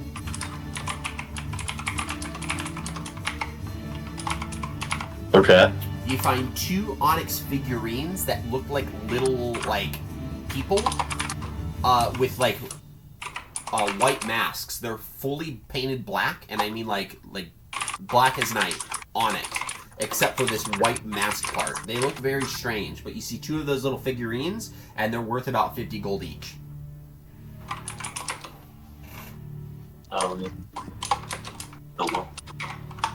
Osaw, you don't have night vision. You can't see in the darkness. Never mind. You don't know. Yeah. Yeah, and the only other way that you guys see that can get out of here is just an exit that goes out. So you imagine you have another ladder on the outside of the Firefinger that you have to climb up. I'm gonna push open that door. How high up are we? There's no door. Oh, you said we have to go out though? Right. Cave. I'm gonna go out. Okay.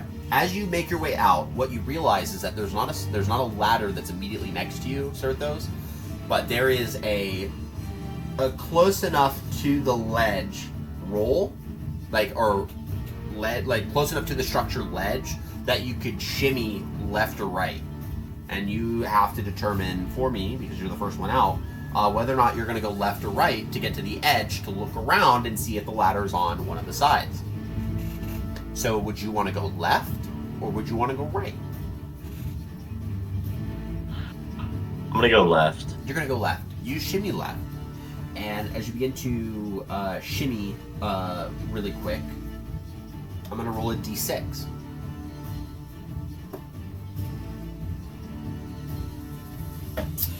Okay. Fuck. Yo, someone else come out here with me too. I don't want to do this alone, dude.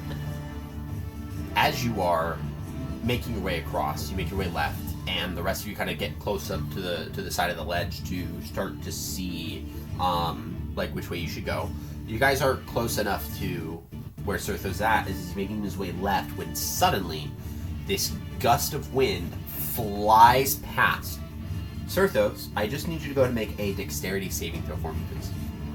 It says you have advantage on dex saving throws because of my unarmored defense as a barbarian. So it's not because of your armored defense. This is your this is a feature that you have as a barbarian, as a second level barbarian, that I believe is your danger sense. Now, this danger sense gives you advantage on dexterity throws against effects that you can see, such as traps and spells. You cannot see the wind. Okay. Well, I rolled a 17 You plus are perfectly 1. fine.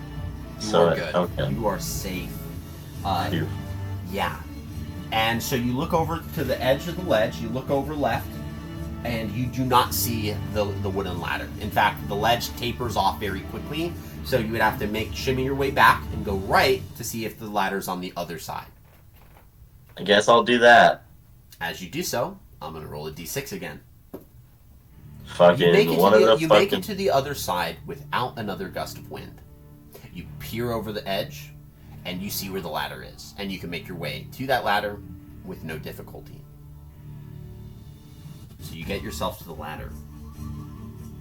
Do you wish to wait for some of the other people to shimmy their way over before you climb up? Do they see me go to the right? They do see you go to the right, because you look over to the left and go, nope, not a ladder, and then you move over to the right and start making your way. It takes a little while. I'm not waiting. You're not waiting, you're going to just grab the ladder and start climbing? Yeah. Okay, these ladders are a dexterity-based athletics roll. So you just make an athletics roll, you're proficient in it, but yeah, it is dexterity-based.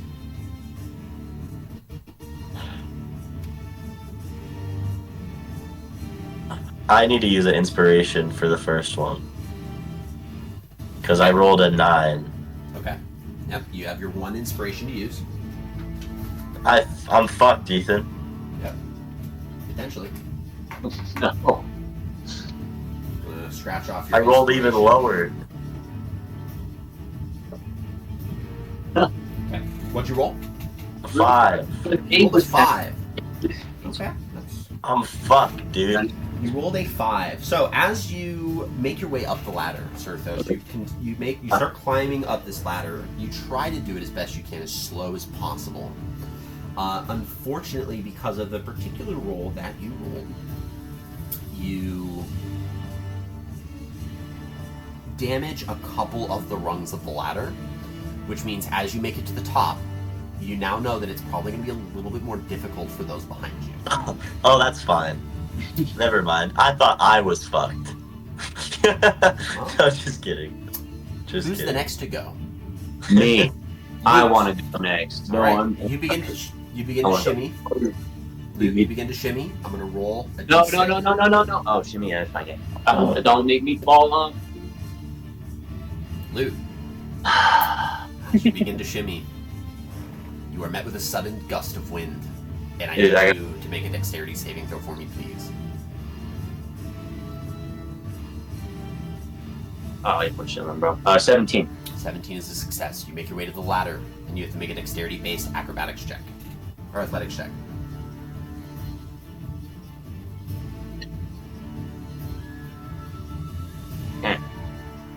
A 10? Yeah. You have just succeeded the new difficulty class for this particular ladder. A 10 succeeds with even the damaged rungs. As you're climbing, you start to realize... Can I mend the ladder? Huh? Can I mend it while I go up? No, because the parts that are broken are like from him stepping and putting too much weight on it, and so the rungs break completely. So it looks like the ladder's broken. You didn't see Serthos break it, but the ladder is broken in some areas that look beyond repair, and you do make it up considering the damage that's been dealt. Who is the next to go? Little guy, man. You should go. Well, I have good decks. I think Stuart should go. I mean, I think you or Omar could be fine. Who's going next? I got a nice little D6 waiting for you. Omar, you should. Yeah, Omar. Nice. Yeah, you should go because I feel like I have a higher chance if the ladder breaks again. Okay. Okay. Would you say it's been past 10 minutes now? It has been past 10 minutes. Yes.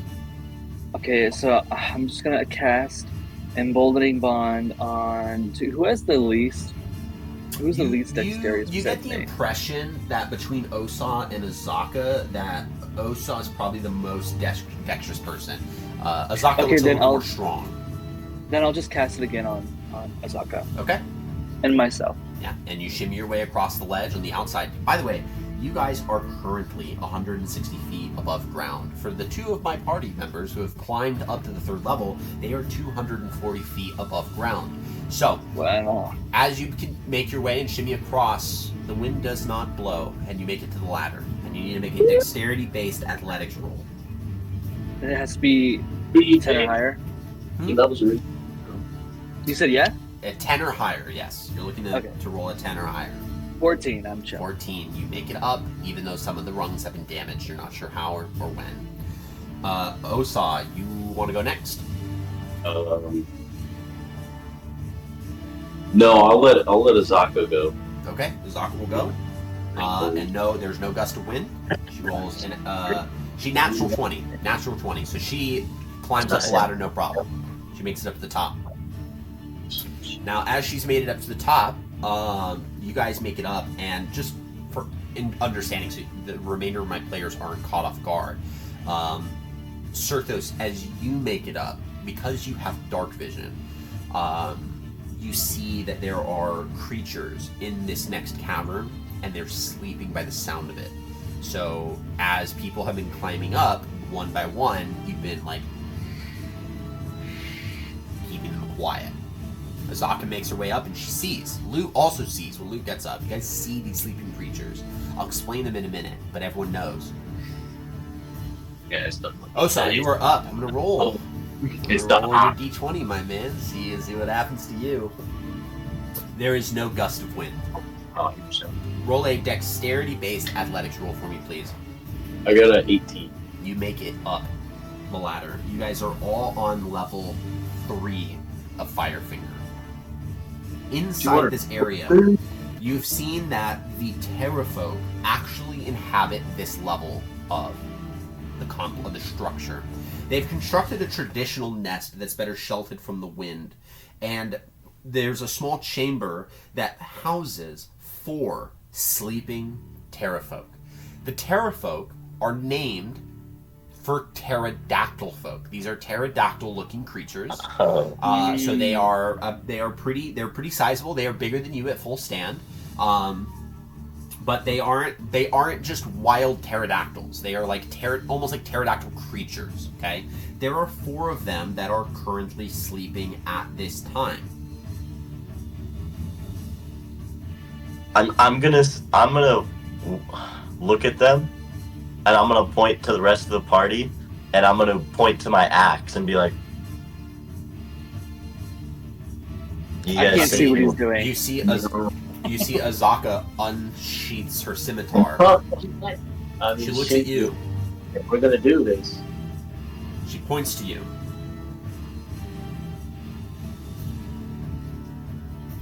And asks you to lean in. I lean in. I do not know if you will be capable of taking on one by yourself as quiet as possible. The 2 of us will go one at a time, and we will attack together to kill quickly. But we must be quiet. Your axe might be a bit loud. Do you have another weapon? Do I? I mean, that's for you to have figured out in your starting equipment. Can I pull out my short sword and offer that to him? I have a wooden club. The wooden club, you could use a club. You could also use a short sword, because Luke has a short sword. If he wants to hand that over to you, you can use that. The issue is if you accidentally miss, then your axe is going to strike straight ground. It's going to wake everyone up. So, you just don't want to miss. It does do good damage, though. You just don't want to miss with that sucker. The other ones, you won't have that problem. You can taste that for you. Let me see if it makes noise. That's your choice. Does shocking grass make noise? Yes. Yes, because it's lightning. So it'll... I'm going to use the axe still. You're going to use the axe still. Okay, so Azaka and you. So Azaka's got her scimitar. You got the axe. You guys are going to go one by one against these creatures. So, you go up to the very first one. I need you guys to make a stealth check. This contested stealth against their sleeping perception. And Azaka has D4 too to that. Correct. She is going to add that to her total. Rolls a 3 on that, so she's got a 16 is what she rolls. 17. 17. You guys make your way up to the first of these Terra folk. Make an attack roll at advantage with Azaka, please. Azaka definitely hits. I definitely hit. I rolled a 19 without pluses. Okay, that does indeed definitely hit. Let me just confirm. Yeah, indeed, indubitably. Go ahead and roll damage for me, please.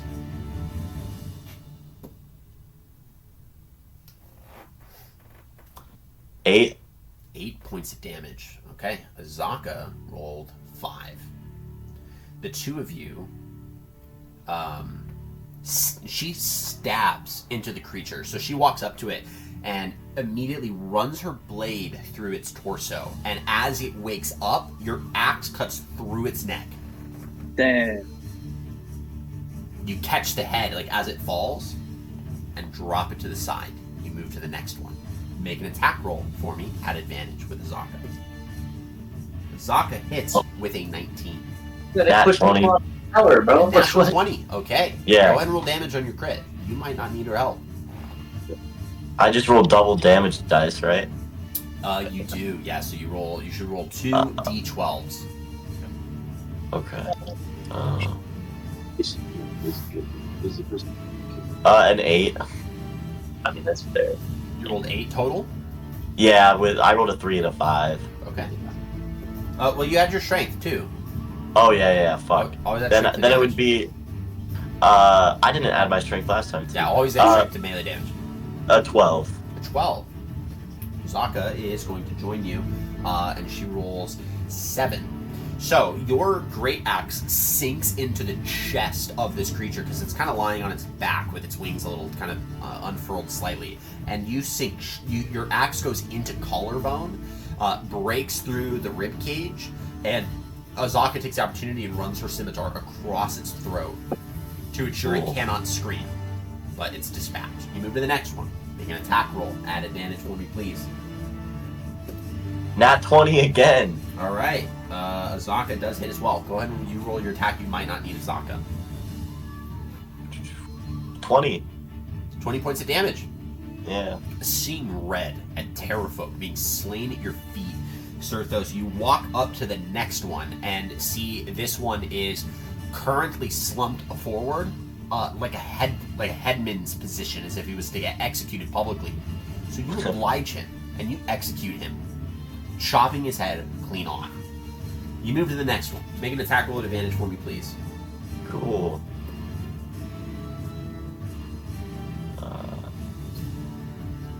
Azaka hits with a it just hit, right. A 22. 22 to hit, that hits. Damage. Cool. 5. Or Okay. wait, 5 plus. I didn't even add my fucking. Technically, I did 24 damage last time. This is 9. Right. 9 points of damage, yeah. So Yeah. this is similar to the first one, where Zaka runs her blade through it, and as it's getting up, you take your axe and you just carve into its shoulder and cut deep enough that it just dies. So you slay the 4 of these terrafolk one by one, and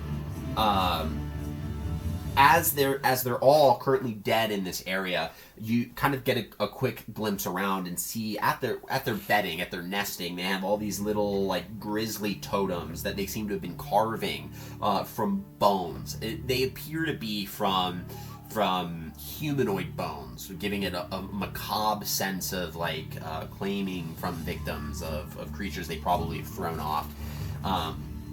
With that being said, with the last of the creatures being killed, there's a small little corner that's close to another one of these rock chimneys, and you see a different type of creature currently bound. What do I see? It's like a bird-like creature, and not one that you've seen before. I'm gonna walk over to it, and I'm gonna kind of wave at everyone. And yeah, Azaka helps kind of guide some of the others while keeping your scimitar drawn, unsure if this creature is friend or foe. And the creature looks up, and because you're in darkness, the colors are gone, but you can see where the different shades of gray, indicating that he's got different colors in terms of his feathers. And he looks up to you while bound. I am hoping that you are here to save me. What are you? I've never seen a type of your kind before. That is fair. I am one of the Arakokra that hails from Kur Sabal. It would be an abundance of gratitude, my friend, if you could free me from the bindings that currently entrap me here. Did he say curse of ball? Kur Sabal is what he said. Kur Sabal. You have no idea what that is. Sorry. Okay. Have I heard of Aarakocra before? Yeah, you've heard of Aarakocra before. You just haven't seen one, so you're like, oh, okay, this is what an Aarakocra looks like.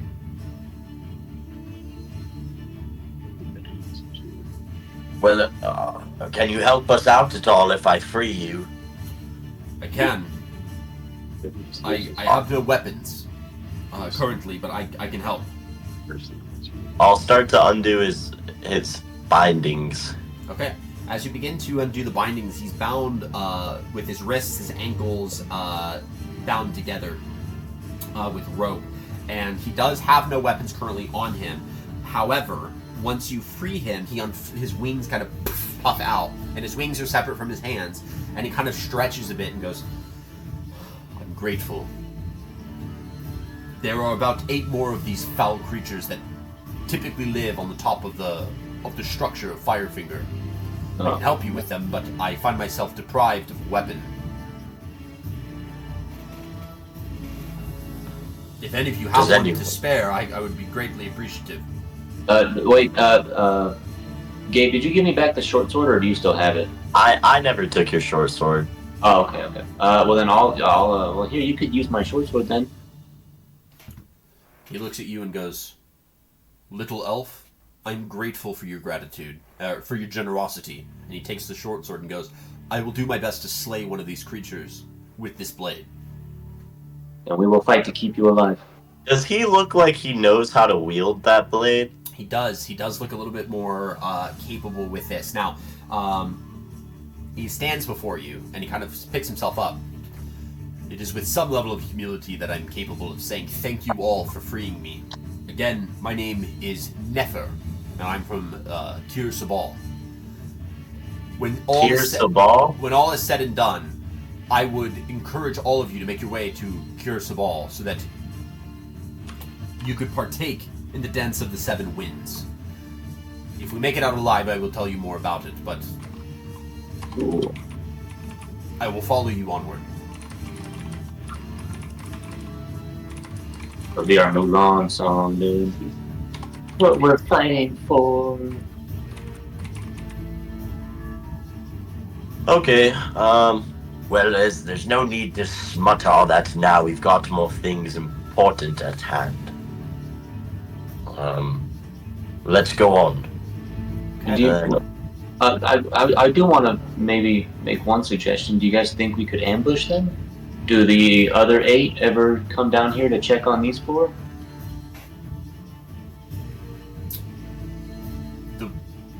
Nefer kind of looks over and goes, Oh. I wondered what the sound was. Those were their elders. They're not going to send anyone down here for them. So, the ones on top, would you say they're stronger than the ones that they just killed? There's one above them all. He's a nasty bitch. His name's Nrak. He's got a scar across his face. He's a level 20. Let me go up there and talk into them. I bet they'll be too scared to even fight. I appreciate your confidence, Tiefling. I agree. I think you could show them a lot. I will stand beside you as a stalwart ally. All right, let's go. Yes. And then I'm going to start marching up. Got it. We'll need to probably ascend here. And he kind of points up to the chimney. I imagine none of you guys can fly, so this is probably your best bet. Hey, I can fly 10 feet at a time, man. I'll climb goes, the oh, chimney. little elf, you can fly. Well, I I'm can. impressed, little elf. I did not think you could do so. I can't really fly. Oh, it was fast speech you've just sent my way. Ever my elven tongue. How old is this Aarakocra Nefer? Honestly, you can't tell. He doesn't seem young. He just sounds bored. He sounds mature, and he sounds very stoic, but you can't get That's an age all. off of it. You find out he's 15 because Aarakocra mature at 12. For parents. No, that's wrong. I'm gonna climb up the chimney. Oh, there. We have one last chimney to do, so let's go ahead and start getting strength-based athletics checks from the group. 16. That is a success.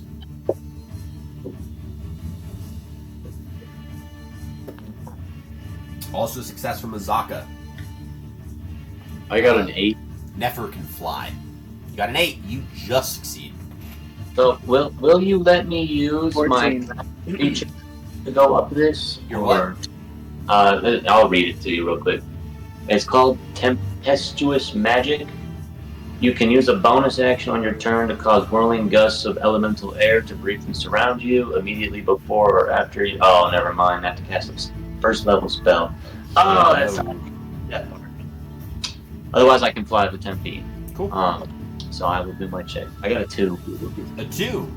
No, so that was. You got a 2. You start to try and climb your way up. And about 15 feet up, you fall. So you do take 4 points of bludgeoning damage from the impact. And you can remake that roll. I don't want to make it again, dude. Nick's gonna get incapacitated from trying to climb. You can take that. So, No, it wasn't caught. 4. That's why I was laughing so hard. Because it doesn't fail by 5 or more, you do make your way up. However, because you've now fallen and have failed a second roll, No, don't say it. I want to go. I would rather group. take the damage. The I would group. rather take the damage. I'm putting you as the last person to climb. For the remainder of the party, the spire's pinnacle is a flat and roughly 40-foot square. The edges are crumbling away. In fact, it wouldn't be safe to stand too close to any of them. Vines and low brush grow in profusion, with bones and scraps of meat from dozens of creatures being scattered everywhere. A crumbling stone tower rises another 30 feet above the northern corner of the platform. A roaring flame floats in the air, hovering above the tower. Tumbled debris from the tower is heaped around its foundation, in which 3 humanoid creatures with needle-like beaks and leathery wings are worrying the last shreds of flesh from well-chewed bones near an open doorway to the base of the tower. You guys begin to come out one by one, silently, quietly, holding your breath, waiting for the last of your party to make it up so that you can surge forth, run at these 3 creatures, and get a drop on them like you did the elders beneath. Except, one of you falls. A a clatter that slams against the ground of the chimney 50 feet below, but reverberates like an echo, sending sound directly up. For the remainder of my party, you hear Lute's failure. And as he begins to struggle and climb his way up, you can only stand in some level of horror and fear, recognizing that these creatures have heard you. As all of you have made, as Lute begins to slowly make his way up, you see several of these terrafolk creatures flying around, encircling the top of this tower space. And one creature specifically that you were just told is this Nrak. He perches on one of the fallen debris, large scar riddled down the side of his beak. And he stops, he turns, he looks, his head kind of cocked to one side. And he looks at you all. So, we got ourselves a little snack. Alrighty, it's time. I'm gonna see if any of you all can fly like the little birdie. And with that, we're gonna go ahead and end today's session. We will pick up with your guys' first boss fight. First boss fight. He is considered a boss for you guys. So first boss fight against Nrak and the Terrafolk. I'm excited. If anyone dies next session, it should be Nick for waking up the Terrafolk. No, it should be not helping. Dude, all I'm saying is, dude, I never would have messed up the rock climb. He got you, bro. He said you gotta do it. You gotta be the one that dies. Yeah, you done diddly did fucked up. Damn it, dude. But they're not gonna come for you, dude. You're still climbing. I'm gonna fall back in. Nick just leaves. Expeditious retreat, my dudes. Nick never had to roll initiative because he was never in combat to begin with. The elf that we all watched die at the start, he was here to just get information for his king. Lute's just here to do the same thing. Alright. Well, with that being said, to all of our viewers, we appreciate you all so much. We thank you guys for another great session. We will be back when we next stream, so we look forward to having you back as we fight our first boss fight, Nrak and the Terrafolk. Thank you guys immensely. We appreciate you. Have a great night. Stay safe. Happy holidays. And we will catch you guys in the next one. Adios.